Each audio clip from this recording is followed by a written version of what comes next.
The top 5 Excel features. Number 3. Tables and filters.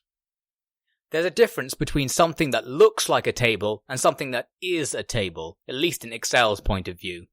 Once you've finished adding data to Excel, you can specifically tell Excel that you've made a data table, which unlocks a variety of new options to play with.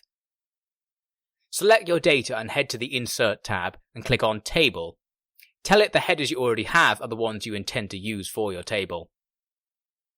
The first thing you'll notice is a new color scheme which can be edited and customized in the Design tab that has now appeared on the ribbon.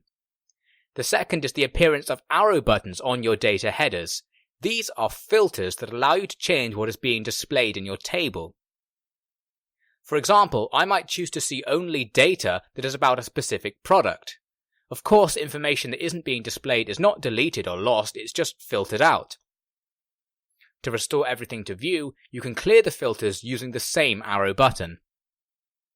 But you can also apply filters to data that isn't officially in a table in Excel's mind.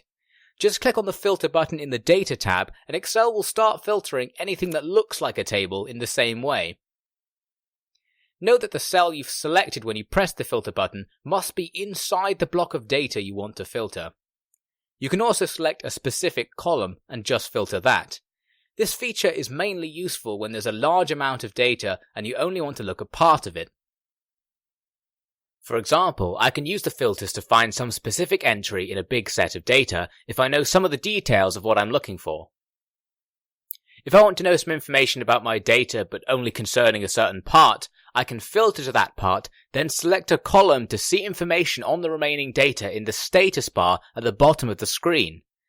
Note that for summing up numbers there is a better way to do this, which we'll be showing you in an upcoming video.